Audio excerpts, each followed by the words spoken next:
Hello and welcome to the Matt's Movie Reviews podcast. I am your host, Matthew Pejkovic, and this is episode number 593.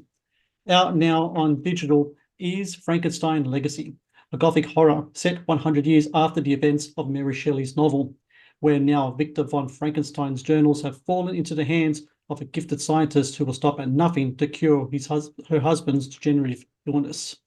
Starring Juliette Aubrey and Philip Martin Brown, Frankenstein Legacy delves into the themes of mortality, power, and madness, and also marks the latest film from the director Paul Dudbridge, who I'm glad to say joins me now on the podcast. Paul, how are you? I'm very good. Thanks for having me, Matt. Thank you so much for joining me again. I remember last time we spoke about The Invisible Man, and now we're going into Frankenstein Legacy. You're joined now like a lineage of filmmakers who've dived into the Frankenstein character in that world, which I think from the foundations of like cinema, Frankenstein has always been there. All the way back, I think it is even a movie like all the way back to like 1910 or so of like Frankenstein and such. And a lot of people, of course, know the 1931 Todd Browning movie. What do you think it is about the Frankenstein story now that you are a part of that club that really appeals to storytellers, that appeals to filmmakers, and that really makes them want to dive in to that world and into the themes that Mary Shelley wrote about so many years ago? Well, I think, ultimately it's about bringing back, or, in our story anyway, about bringing back a loved one because they can't accept the fact that they've gone. And also I think, you're talking about when you bring someone back about or you make someone, what constitutes a soul, what makes someone a person. It's just not their body. It's just not that they can see and walk around. It's what are they thinking? What are their needs and their wants, and do they understand things? So I think, yeah, that was the appeal to me. And especially in this particular story, the fact that, you're not just creating then, like in previous Frankenstein pictures, they're just, they're creating body parts and they make a person. But the fact that with our version, they're bringing someone back that they love because of the fact that they can't accept the grief or the loss or whatever it might be. So yeah, that's kind of what appealed to me, about doing it. And we actually changed the script from the original script that I was given into this more family orientated project rather than it just being someone that's making someone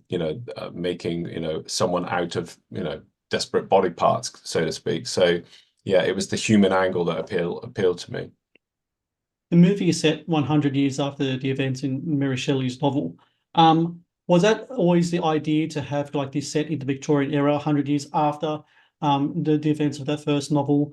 So you can delve into things, not only, the themes that we talked about, but also class and sex issues as well, in regards to, that time, which I think still, in some cases, still kind of relevant today as well.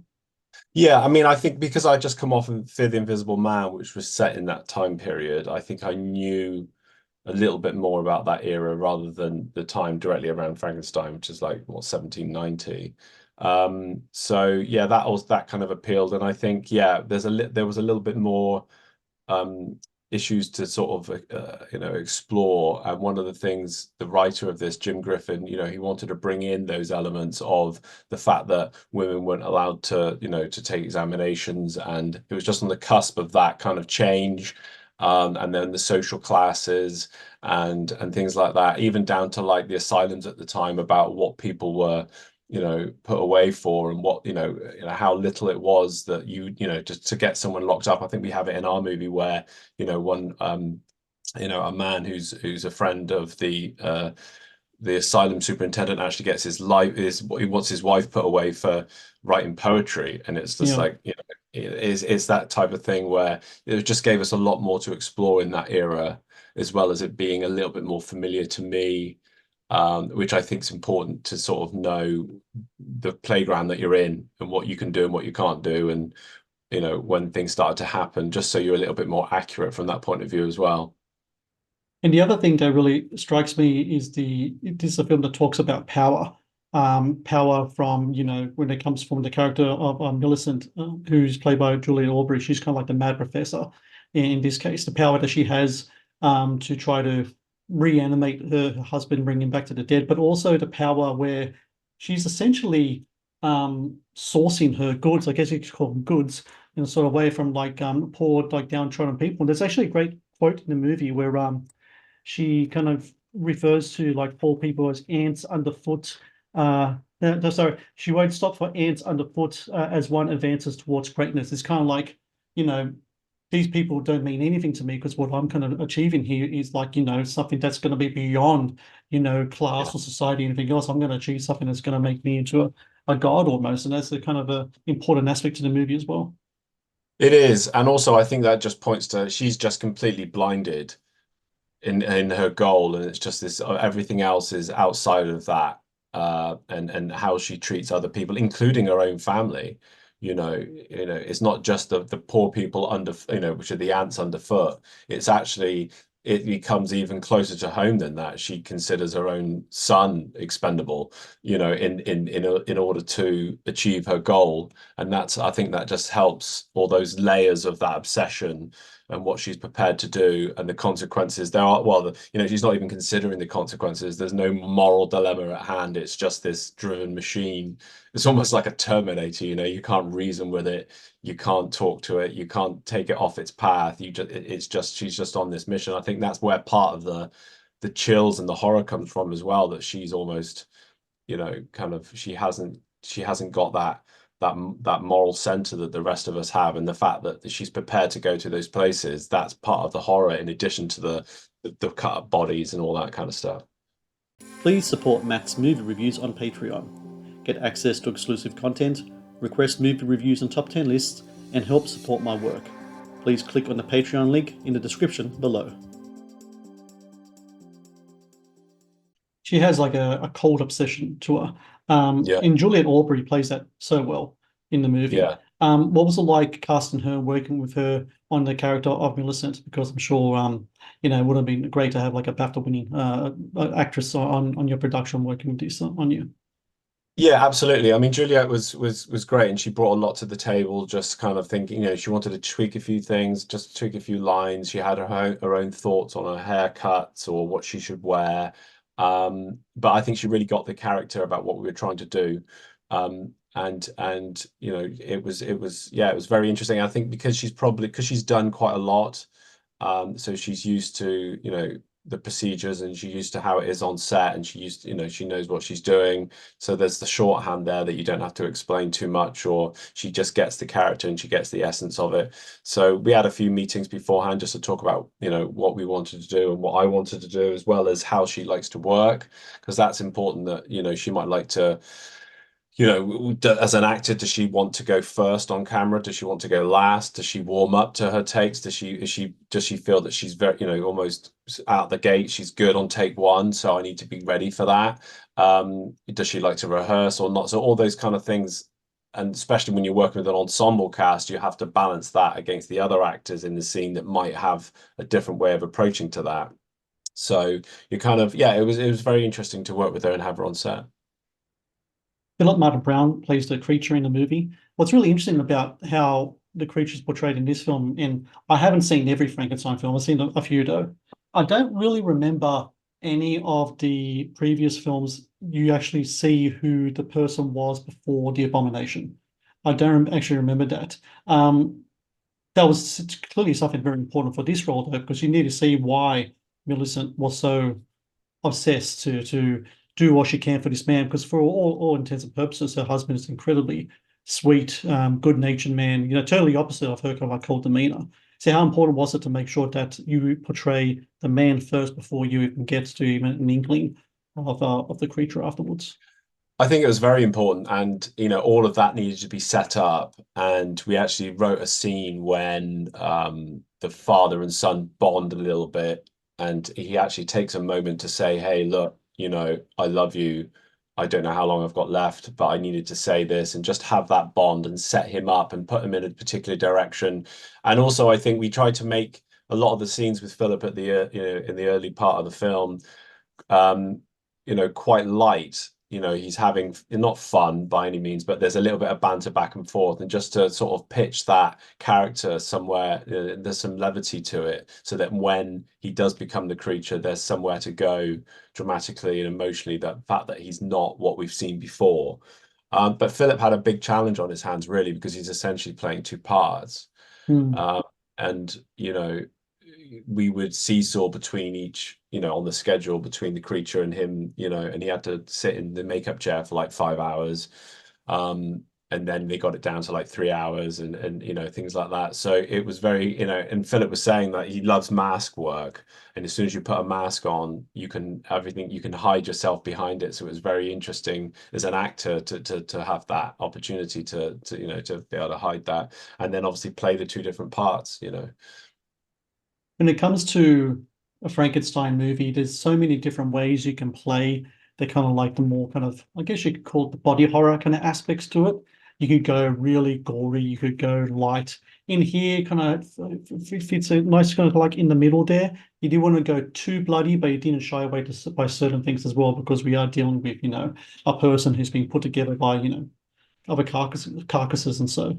Um, when it comes to that aspect of it, was there much talk about how much you wanted to go down the road of goriness, blood, anything like that in your production? Because I'd imagine with especially horror movies these days, some of them anyway, they kind of like to go overboard with it. And the restraint that I found in your one, I've actually found kind of refreshing in a certain way.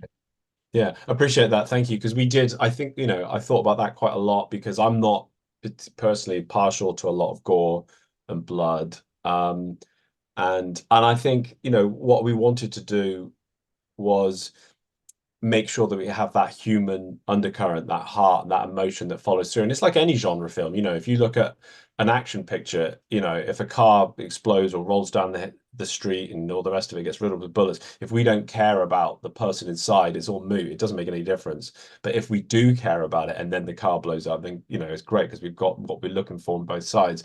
And I think horror is the same. There's a lot of horrors out there that are just about jump scares and like, hey, look, there's this creature with sharp teeth. He's there and then he's not, with accompanied with some da-da moments. And it's like, but if we can care about the character that's facing that, and then or some kind of emotional connection. I mean, one of my favorite horror films is The Fly, Mm. the original and Jeff Goldblum's version, and it's like because there's an emotional attachment to that as well as the gore or the fact that his face is falling off. So yeah, we talked about that with Frankenstein Legacy, where we didn't want a lot of gore. We wanted to make sure that we kind of hit that 12 or 15 sort of certificate family audience that you might get a couple of the younger audiences kind of going, hiding behind their hands for a little bit, but or wincing a little bit at some of the, the sort of stitches through the flesh type stuff. But there was never any kind of splattering of blood or throats being slit and sprayed everywhere and things like that. That was never my intention because we're not making that film. We're making more of a,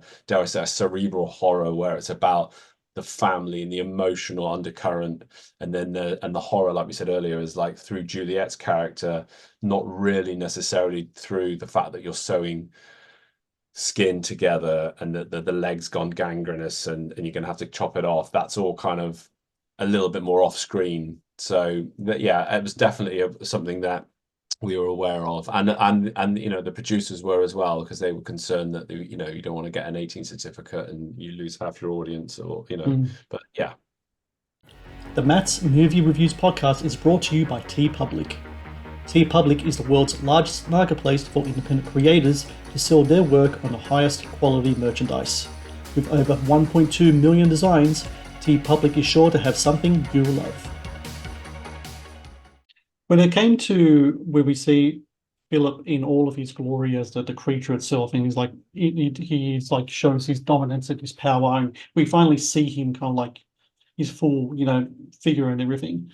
It struck me how when it comes to putting a character like that, I can't think of another character that has such a significant, iconic uh, figure to him than the Frankenstein monster, because of the stuff that they did with back in 31 and such with the bolts and everything else. And there's been different ones all through the years. So when it came to you creating your creature, what did you not want to do? What did you not want to repeat? What did you want to make sure that you wanted to make something that was not only grounded? Because I found this one to be much more grounded creature compared to other ones, but also want to make sure that it was yours, so there wouldn't be any comparison to any others. Sure. I mean, we were quite aware that actually Universal owned the rights to the like the grey skin, the flat Oh, is that forehead, the right? bob. Oh, Yeah, so I think there's a list of 4 or 5 things that literally, if you put them in your film, you'll probably get a phone call from the legal department.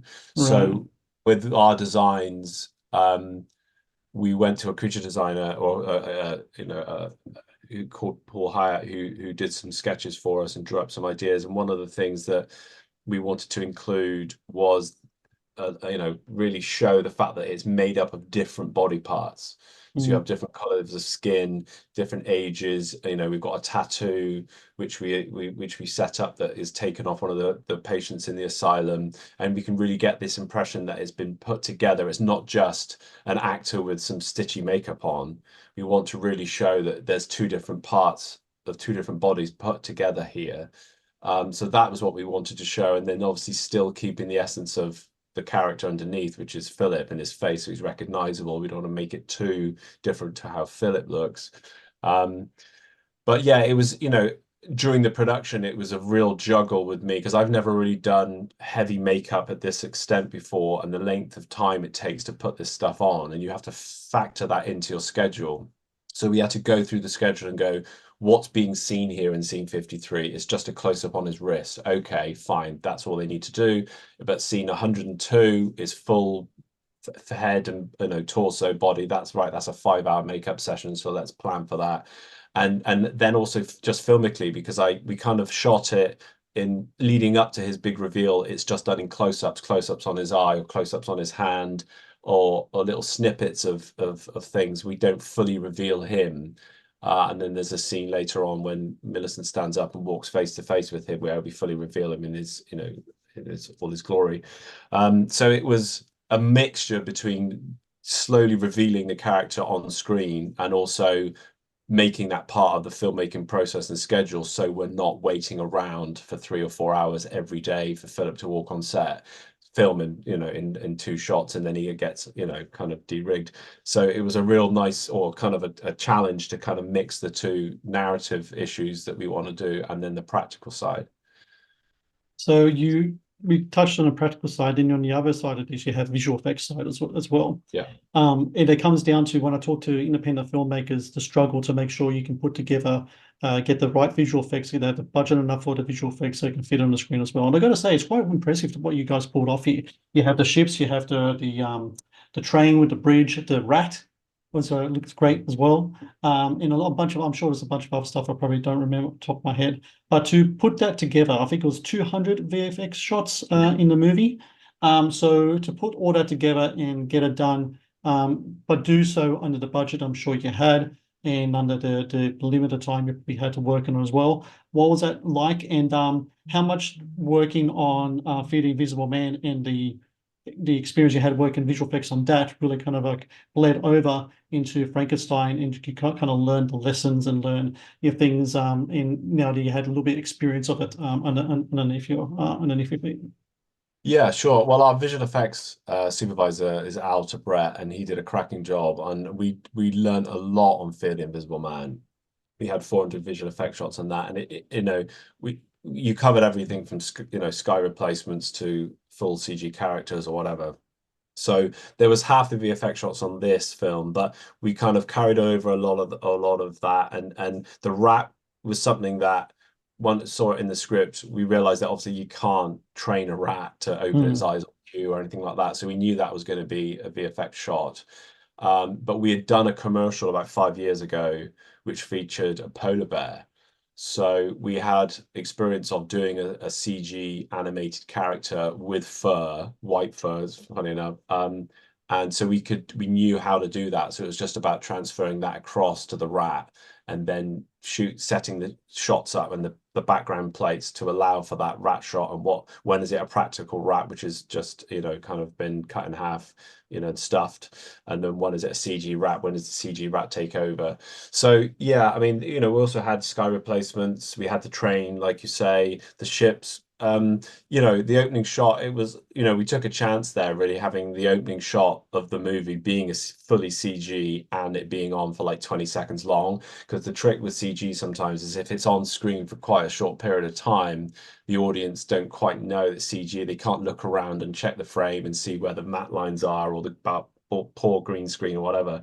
But if you hold the shot for a long length of time, it has to be kind of as best it can be to hold up to that.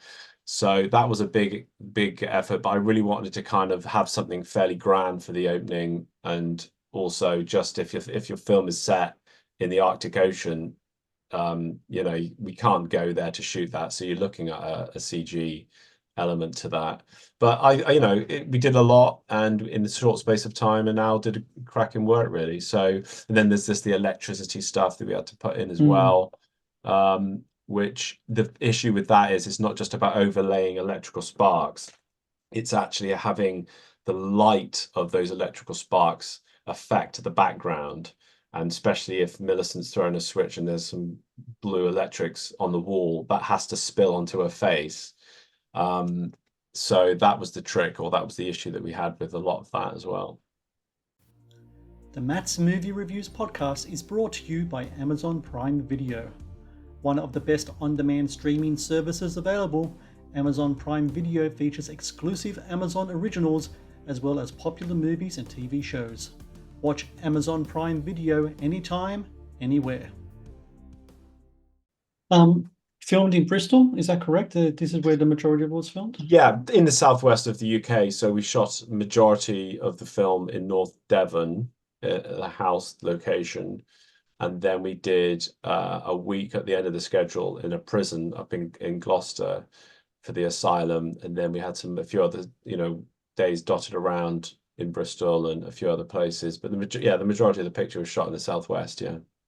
Whenever I talk to filmmakers about shooting in places like small towns or villages or what have you, he always talks about how the community likes to always come together and help out and take part, and maybe might cast like a person here, a person there, and might have them involved. Did you have that type of involvement from the community yourself? Did you have people a part of the movie that maybe were like I don't know, hanging out someday and you're looking for extras and you got them in the scene? We did actually, and I give credit to the owners of the house, Mikey and Claire, who basically, when we were down there, I needed a day. The very first day we had a horse and carriage scene where the family come back from the funeral, and I had a horse and carriage contact. It was based in York, and I was talking to a couple of others. And then after conversations near the time of shooting with the location, and she said, well, a friend of ours owns a horse and carriage down the road from us, about 2 miles down, and they use it in Poldark and a few other things. So we brought them in, and it was a lot easier then to shoot, and they were local. And they had a lot of local friends who wanted. We had a scene when out the back of the house where a lot of the villagers gather to see the effect, because the creatures had been attacked another villager, so they all circle around. So they said, oh, we've got a few people in the local area that would love to be involved, and they came around, and we put them in costume and a bit of makeup, and they loved it. But there's actually one location that we were really struggling with, which was a church, and we couldn't find a churchyard that would let us dig a grave, understandably, really. And it had to be the right churchyard, and they also had to be able to give permission. And we found I think our line producer found a church down in Devon that was very kind of amenable, and they said, yeah, we'll let you do it. We like what you're doing, and the fact that you're local and you're down in Devon, and I think they knew the owners of the house, and they let us do our scene. They really saved us, because we were having a lot of problems finding a churchyard or a cemetery that would let a film crew come in, and let alone dig a hole. And they even hired their grave diggers that would do the job normally to come in with their digger, and they did the hole for us and everything. So it all worked out. So it ended up being quite a nice sort of community environment. That's awesome. I love hearing stories like that. I think it's really cool when you can have like people take part and be part of like what they call like movie magic, right? It's just and it leads for a great story as well. Okay, so we had The Invisible Man. We've got Frankenstein Legacy. But your next film, though, from what I've read, and correct me if I'm wrong, kind of like was it a space western of some sort? Is that correct? It's a western, not a space western, a supernatural western. Supernatural western, okay. Yeah. All right, so we're delving into like a supernatural western now. So in that context, how far along are you in that supernatural western, the next project? Well, it's we're casting at the moment and drawing the budget together and just putting, kind of in pre-production, just kind of development, and we kind of would like to shoot maybe at the end of the year or early next year over in Spain. So we're pitching it as True Grit meets Ghostbusters. Right. So it's kind of family supernatural Western. Um, I mean, this would be the third film, which is actually set in like 1890 for me. So I mean, the fourth film, I'm definitely going to do a contemporary, a contemporary It's like film. the 1890 trilogy. It is. It could all be a shared universe, like over in Oh yeah, for America, we've sure. got this ghosty town going on. We could throw some references to the characters in Frankenstein Legacy. Yeah, so the script's been written by Jim Griffin, who also wrote Frankenstein, and we've got that, locked down. We're really happy with the script, and it's a nice kind of an ensemble thing. We find a woman who walks into a saloon in a town and basically says, "Look, I need some help. My sister's been kidnapped by this gang, and she's been held for ransom, and I need someone to help me escort me to this town where she is, and it's this town called Progress." And all the people in the saloon kind of look away and kind of mumble, and because they all know that the town of Progress is haunted. No Mm. one's there. It's complete, ghost town. So this one cowboy, Ethan, decides to take her up on an offer for a bit of money, and they do this little road trip across the mountains to take her to this town. So we're cross-cutting between their journey and the sister who's held, by the gang for ransom, and what they're up to and what their motives are. So yeah, it's fun, it's lighthearted. Yeah, I'm really looking forward to making it. Well, I'm looking forward to seeing it. It sounds awesome. But until then, everyone out there listening, Frankenstein Legacy available on digital, so you can find it just at your Amazons, your where else? Skybox, I think I might have Toy it, Google Store, as well. yeah, Google Yeah. Play and iTunes, yeah. Awesome. And I recommend everyone check it out because I think if you want to watch a really cool kind of like period set, a horror movie, and if you like Fear of the Invisible Man as well, you really dig Frankenstein Legacy. And Paul, I thank you so much for your time today. Congrats with another film. I mean, I think we spoke last year, wasn't I'm pretty sure. So, Yeah. yeah, a year later, who you are, second film underneath your in the coffer. So, that's really cool, man. And yeah, congratulations to you. Brilliant. Thank you for having me, Matt. Thank you very much. Thank you for watching the Matt's Movie Reviews channel. Please subscribe for more reviews, podcast interviews, and exclusive content.